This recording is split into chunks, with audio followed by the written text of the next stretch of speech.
Olá a todos, é um prazer estar nesse Congresso Internacional de Educação e Tecnologias oferecido pela UFSCar. Meu nome é Caroline da Conceição Peron. Junto com a minha amiga Letícia Ribeiro da Silva e com o nosso amigo Lucas Delpino Claro, escrevemos o artigo sobre a utilização de maquete didática nos estudos de preservação das planícies de inundação, sob a orientação da professora e doutora Camila Molena de Assis. Para introduzir o assunto, eu vou começar com esse trecho. Nos primórdios da civilização humana, a necessidade dos indivíduos encontrava-se em consonância com as limitações do ambiente. Com o transcorrer da história, o crescimento populacional, as mudanças de culturas e hábitos transformaram a espécie humana em um dos principais agentes modificadores do ambiente. Neste contexto, o sistema natural apresentou-se demasiadamente lento com relação aos padrões da sociedade moderna. Os aglomerados urbanos, eles evidenciam com maior clareza os resultados de ações presentes e passadas do ser humano, e em como as mudanças do ambiente natural podem interferir nas populações, especialmente aquelas mais vulneráveis. Costa exemplifica que essa relação de intimidade entre os rios e cidades brasileiras não tem se dado sem conflitos. Veremos que os rios eles têm tido suas margens ocupadas por habitações informais ou irregulares, e suas águas transformadas em coletores de lixo e de esgoto doméstico e industrial. Ao longo dos anos, cidades e rios têm travado muitos embates, principalmente através de enchentes periódicas. Cidades invadindo as águas e as águas invadindo as cidades. Situações pendulares, cíclicas, geradas a partir de antigos conflitos entre os sistemas da cultura e os sistemas da natureza. Bom, nós vamos entender agora um pouco sobre o ciclo hidrológico. A água é considerada a substância mais abundante do planeta Terra. Ela está presente em 70% da superfície terrestre, sendo que nesse 70%, 97% dele é água salgada e 3% é água doce, sendo que 2,7% encontra-se em geleiras, vapor da água, aquíferos e restando apenas 0,3% para o consumo da população. Como se encontra em constante transformação, é considerado um recurso infinito, denominado de ciclo hidrológico. Esse ciclo ele permite que a água passe por diversos estados, sendo sólido, líquido, gasoso, por conta de alguns fatores, como a radiação solar, a inclinação do relevo, a permeabilidade do solo, entre outros. A precipitação ela consiste em toda a água que chega à superfície terrestre, tanto por chuvas, granizos ou até mesmo a neve. O processo de evapotranspiração, é composto por dois processos, que atuam de maneira conjunta, que é a evaporação e a transpiração. Temos também a infiltração, que consiste na percolação da água sobre o solo, e a evaporação, que consiste na incidência da luz solar sobre essa água, e com que vai acontecer o processo de evaporação e, consequentemente, chegar à atmosfera, em sua forma gasosa. Bom, os principais conceitos. Pode passar. Bom, por conta da impermeabilização das cidades, isso se torna um problema, como inundações ou alagamentos. Podemos compreender, então, como enchente, uma elevação temporária do nível de água em um determinado canal de drenagem, por conta do aumento da vazão. Já inundações é quando as vazões atingem sua capacidade de escoamento de curso d'água e acabam extravasando para as marginais. Já os alagamentos, eles são definidos como o acúmulo momentâneo de água em uma dada área, por problemas no sistema de drenagem, podendo ter ou não relação com processos de natureza fluvial. As planícies de inundação são definidas como as áreas relativamente planas e baixas que de tempos em tempos recebem os excessos de água que extravasam o seu canal de drenagem.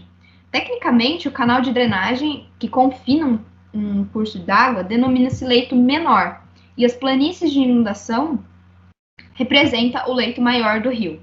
Emprega-se também o termo de várzea para identificar a planície de inundação de um canal natural de drenagem. O que vem ocorrendo é que com a expansão das cidades e o crescimento populacional, muitas famílias e habitações têm ocupado essas planícies de inundações. Essas planícies de inundações também são conhecidas como áreas de risco de enchente e inundação. Elas são conhecidas e denominadas os terrenos marginais e cursos d'água ocupados por assentamento habitacionais precários, sujeitos ao impacto direto de processos de enchentes e inundações. Cada vez mais a gente vem vendo isso nas cidades, principalmente nas grandes cidades. Então, o que a gente pensou para melhorar isso futuramente, para que futuramente isso se torne uma distopia? A gente pensou em conciliar, na realidade, a educação ambiental e as TDICs, as tecnologias de informação e comunicação.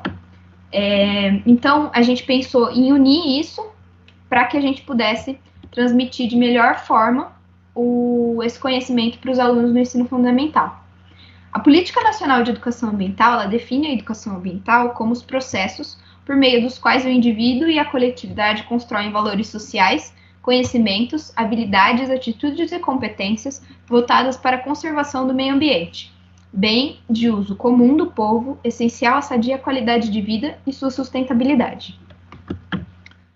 Com o intuito de disseminar os comportamentos apresentados por Marcato, sendo eles o dinâmico integrativo, transformador, participativo, abrangente, globalizador, permanente, contextualizador e transversal, nos alunos do ensino fundamental e fazer com que a educação ambiental ela se tornasse uma realidade mais próxima desses alunos, optou-se pela junção das tecnologias digitais de informação e comunicação com a maquete, que é uma ferramenta de educação ambiental, permitindo que esse conhecimento seja compartilhado com os alunos de diversas unidades escolares e dos seus ciclos sociais.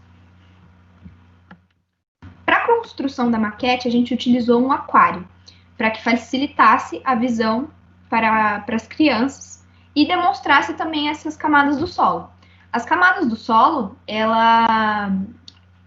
pelas definições de Wikander, são 4 e elas são apresentadas na imagem. A gente tem o horizonte A, o horizonte B e o horizonte C. O horizonte C ele foi dividido em 2 partes, sendo que o horizonte C1 é o material parental parcialmente degradado e o horizonte C2 ele é o material parental não degradado. O horizonte A ele corresponde àquela camada extremamente cheia de umidificada, com bastante ação microbiológica, e o horizonte B é a camada de lixiviação que a gente tem do solo. As amostras, elas foram buscadas amostras que demonstrassem de maneira fidedigna essas definições que a gente encontrou na bibliografia, e elas foram coladas nas paredes do aquário com cola de viscosidade média. O horizonte C, também representado o C2, representado como argila compactada, ele foi impermeabilizado com resina acrílica para permitir o direcionamento da água para a saída e também para evitar que a água acumulasse em partes indesejadas da maquete. E para que o escoamento da água ele ocorresse de maneira semelhante à natureza, a melhor saída encontrada por nós, do grupo, foi a utilização de esponjas multiuso, para também dar base à grama que seria posteriormente colocada. Outro conceito que a gente queria que as crianças assimilassem foi os tipos de leito. O leito do rio, ele é dominado também como canal de drenagem, ele se destina ao escoamento da água. Então, ele ocupa diversos níveis ao longo das estações do ano. Dependendo também da estação do ano, esse leito é denominado leito menor ou leito ordinário, que é onde a gente tem a mínima do rio, ou na época de estiagem, a gente tem uma vazão menor desse rio. Então, o nível dele é o mais baixo possível. Aqui a gente tem o leito normal, que a gente pode observar que a água ela já aumentou o seu nível em relação à figura anterior. Então, a gente tem um aumento da vazão, no entanto, esse aumento encontra-se dentro do canal de drenagem. Não há vazamentos ou extravasamentos do canal de drenagem, diferente da próxima imagem, que é uma clássica imagem de inundação. Se houvesse casas, estradas ou rodovias próximas a a esse cenário que a gente inventou da maquete, provavelmente eles estariam alagados por conta desse extravasamento da água, que caracteriza uma situação de inundação. O que a gente queria que os alunos compreendessem era exatamente esse papel que o solo desempenha. O solo, ele, claro, natural, e com o seu papel, desempenhando seu papel biológico extremo. Então, aqui a gente começou a umedecer a maquete e a gente pode começar a ver por essas manchas mais escuras que a gente está tendo a infiltração dessa água pelo solo. Essa infiltração da água pelo solo, ela é a responsável por não ocorrer situações de inundação em terrenos onde a gente tem um solo que não é impermeabilizado. Diferentemente da cidade, com solos impermeabilizados por concreto ou asfalto, a gente teria uma situação de inundação, pois não teria por onde essa água realmente escoar. Com sistemas de drenagem defasados que temos atualmente, a gente encontra realmente essas situações de inundação cada vez mais corriqueira no nosso dia a dia. Bom, para avaliar os conceitos apresentados, nós utilizamos algumas questões. Então, para poder acompanhar e saber se de fato as crianças elas compreenderam o assunto, foi realizada a aplicação de um questionário contendo 5 perguntas, sendo elas essas apresentadas. Foi solicitado, então, que a criança informasse seu nome, sua idade, sua escolaridade, um dado pessoal. Logo após, com o que foi compreendido, eles selecionariam qual dessas imagens apresentadas é uma inundação. A resposta para essa pergunta está representada tanto na figura 1 quanto na figura 4. Também foi questionado a respeito de quais ações podemos potencializar as inundações e alagamentos. Das alternativas citadas, todas elas.